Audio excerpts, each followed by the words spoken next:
High, কেমন আছো তোমরা সবাই? নিশ্চয়ই ভালো আছো, আর আমিও খুব ভালো আছি।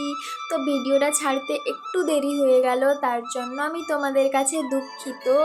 আর আমি যখন ব্যাঙ্গালোরে গেছিলাম, এটা ওটারই ভিডিও। আর যাওয়ার পথে চারিপাশে এত সুন্দর প্রাকৃতিক দৃশ্য, তাই ভাবলাম আমি তোমাদের সঙ্গেও শেয়ার করি।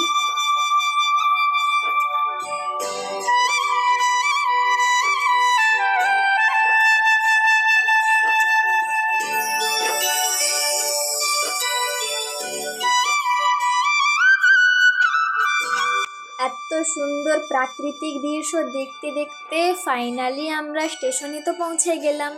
আর এসে দেখি এত মেঘ করেছে এখানে, আর সঙ্গে বাতাসও প্রচুর হচ্ছে।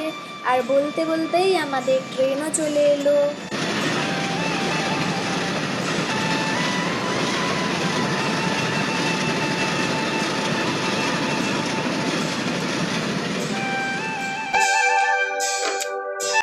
ট্রেনে তো আমরা উঠে পড়লাম, আর এবারেই হলো আমাদের ব্যাঙ্গালোরে যাওয়ার আসল জার্নি।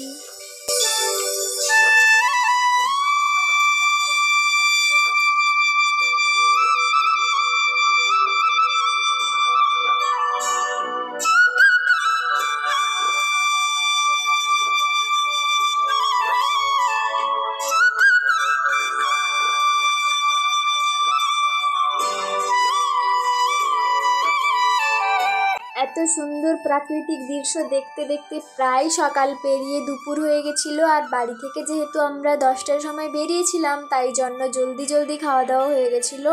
তাই দুপুরের খাবারটাও আমরা জলদি খেয়ে নিলাম। আর বাবা মা যেহেতু আমাদের সঙ্গে দেখা করতে এসেছিল, তাই জন্য মা আলুর দম আর পরোটা করে পাঠিয়েছিল, তাই দুপুরে আমরা ওটাই খেয়ে নিলাম।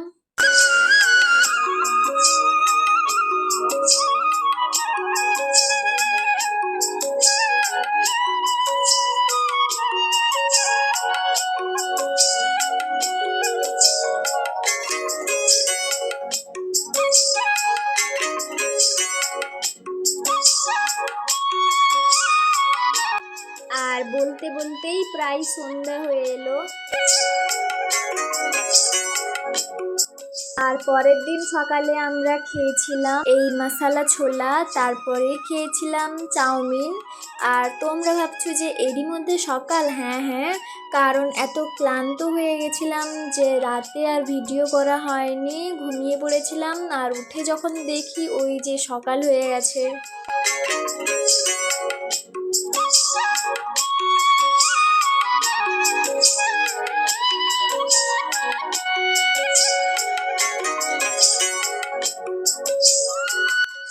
আর অনেকটা যাওয়ার পরেই একটা স্টেশন দেখতে পেলাম, কিন্তু স্টেশনের নামটা কি আমি ওটা জানি না, তাই জন্য তোমাদেরকে আর বলতে পারলাম না।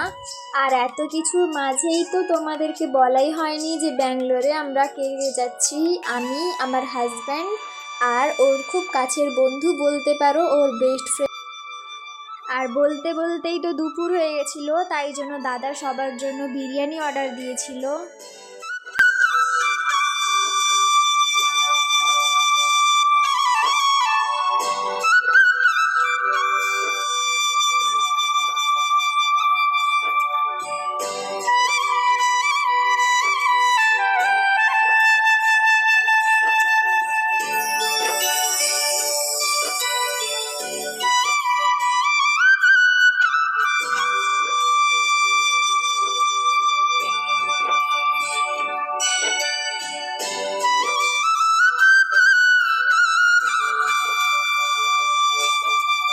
বলতে বলতেই আমাদের ট্রেন থেকে নামার সময় হয়ে এলো, আর এখানেই আমাদের জার্নিটা শেষ হলো।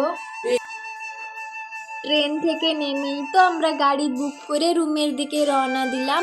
আর এখানেই এন্ড করলাম। আবার আসবো কোনো নতুন ভিডিও নিয়ে, ততক্ষণে লাইক, কমেন্ট অ্যান্ড সাবস্ক্রাইব।